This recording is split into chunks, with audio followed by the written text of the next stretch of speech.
Assalamualaikum warahmatullahi wabarakatuh. Ada penyakit yang pasti mendatangi kita di masa tua, yaitu penyakit pikun.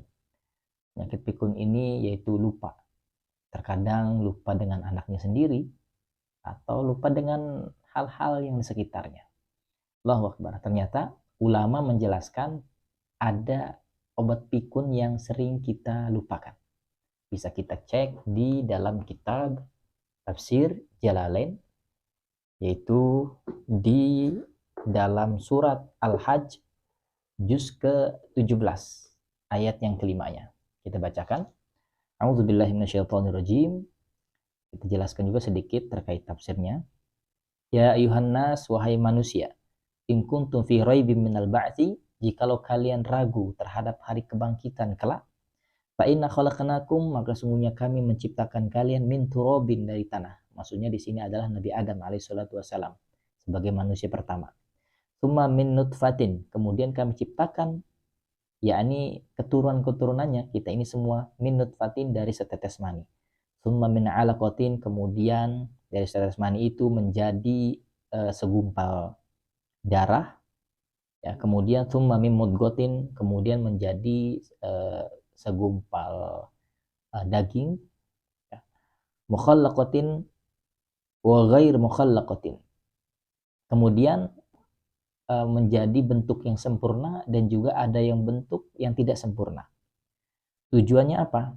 Linubayyina lakum, agar Allah jelaskan jadi kebesarannya, kemahamampuannya, kesempurnaannya kepada kita, dan agar kita bisa berpikir, mengambil hikmah, mengambil ilmu, mengambil ibrah dari kejadian itu semua.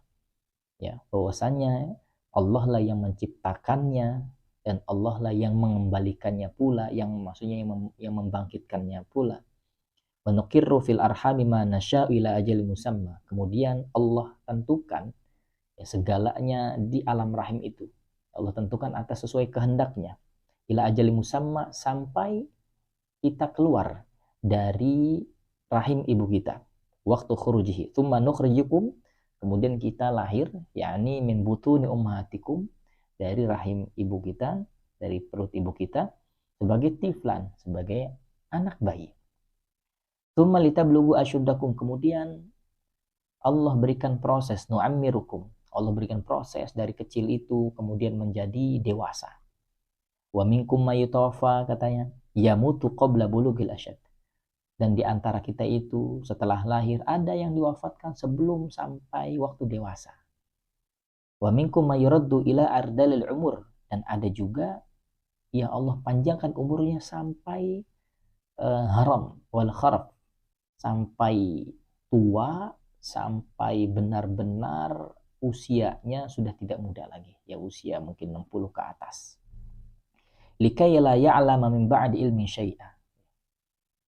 Di masa tua itu ternyata kita mengalami penyakit pikun, ya, sehingga kita tidak dapat mengingat apa yang telah terjadi, apa yang pernah kita alami, bahkan apa yang baru saja dilakukan pun lupa.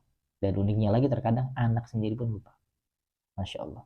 Dan di sini ternyata dijelaskan dalam tafsirnya, qala Ikrimah, berkata sahabat mulia Sayyidina Ikrimah radhiyallahu anhu, man qara'al Qur'ana, barang siapa yang senantiasa membaca Al-Qur'an, mendawamkan Al-Qur'an, dekat dengan Al-Qur'an, membersamai dirinya dengan Al-Qur'an, lam yasir bihadil halah, maka ia tidak akan merasakan penyakit ini, yakni pikun. Masya Allah, ternyata Al-Quran ini bukan hanya obat hati. Sebagaimana dijelaskan Nabi Muhammad SAW, hati ini akan berkarat, dan obatnya adalah kasratu tilawatil Quran, memperbanyak membaca Al-Quran. Di antara khasiatannya, kemanfaatannya, keutamanya adalah bisa juga mengobati obat pikun. Insya Allah, silakan disampaikan kepada keluarga kita. Wallahu a'lam.